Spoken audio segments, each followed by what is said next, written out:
हरे कृष्ण। आप सभी का हमारे चैनल पे हार्दिक स्वागत है। दोस्तों, आज से हम डेली भगवद गीता में दिए अध्यायों में निहित श्लोकों को अर्थ सहित समझेंगे। अभी तक हमने 18 अध्यायों की समरी को समझा था, जो कि हमारे चैनल पे दिए गए भगवद गीता की प्लेलिस्ट में मौजूद है। आप वहां जाके देख सकते हो। अगर आप हमारे चैनल पे नए आए हैं तो प्लीज़ हमें ज़रूर सपोर्ट करिए। तो चलिए शुरू करते हैं वीडियो को। भगवद गीता के अध्याय 1 में टोटल 46 श्लोक हैं। आज के इस वीडियो में हम सबसे पहले श्लोक को टेक ओवर करेंगे। अध्याय 1 का नाम है कुरुक्षेत्र के युद्ध स्थल में सैन्य निरीक्षण। तो सबसे पहला श्लोक यह है, जिसमें धृतराष्ट्र कहते हैं, धर्म क्षेत्रे कुरुक्षेत्रे संवेता युयुत्सवः मामकः पांडवैश्च किम कुर्वतः संजय। इस पूरे श्लोक का अर्थ कुछ इस प्रकार है। यहाँ धृतराष्ट्र ने कहा कि हे संजय, धर्म भूमि कुरुक्षेत्र में युद्ध की इच्छा से एकत्र हुए मेरे तथा पांडु के पुत्रों ने क्या किया। यहाँ इस श्लोक में धृतराष्ट्र द्वारा धर्म क्षेत्र वर्ड यूज करने का तात्पर्य कुछ इस प्रकार है, और ये वर्ड इसलिए सार्थक भी है क्योंकि कुरुक्षेत्र के युद्ध स्थल में अर्जुन के पक्ष में श्री भगवान स्वयं उपस्थित थे, इसीलिए इसे धर्म क्षेत्र कहा गया है। कौरवों के पिता धृतराष्ट्र अपने पुत्रों की विजय की संभावना के विषय में अत्यधिक संदिग्ध था।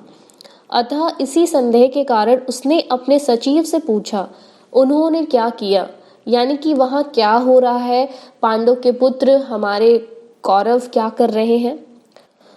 वह आश्वस्त था कि उसके पुत्र तथा उसके छोटे भाई पांडु के पुत्र कुरुक्षेत्र की युद्ध भूमि में निर्णयात्मक संग्राम के लिए एकत्र हुए हैं। फिर भी उसकी जिज्ञासा सार्थक है।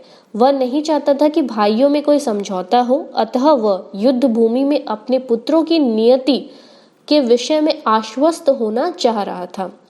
चूंकि इस युद्ध को कुरुक्षेत्र में लड़ा जाना था, जिसका उल्लेख वेदों में स्वर्ग के निवासियों के लिए भी तीर्थ स्थल के रूप में हुआ है, अतः धृतराष्ट्र अत्यंत भयभीत था कि इस पवित्र स्थल का युद्ध के परिणाम पर न जाने कैसा प्रभाव पड़े। उसे भली भांति ज्ञात था कि इसका प्रभाव अर्जुन तथा पांडवों के अन्य पुत्रों पर अत्यंत अनुकूल पड़ेगा, क्योंकि स्वभाव से वो भी पुण्यात्मा थे।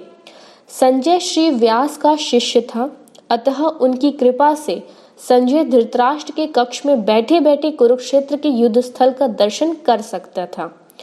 इसीलिए धृतराष्ट्र ने उससे युद्ध स्थल की स्थिति के विषय में पूछा। पांडव तथा धृतराष्ट्र के पुत्र दोनों ही एक वंश से संबंधित हैं, किंतु यहाँ पर धृतराष्ट्र के वाक्य से उसके मनोभाव प्रकट होते हैं। उसने जानबूझकर अपने पुत्रों को कुरु कहा और पांडु के पुत्रों को वंश के उत्तराधिकार से विलग कर दिया। इस तरह पांडु के पुत्रों अर्थात अपने भतीजों के साथ धृतराष्ट्र के विशिष्ट मन स्थिति समझी जा सकती है।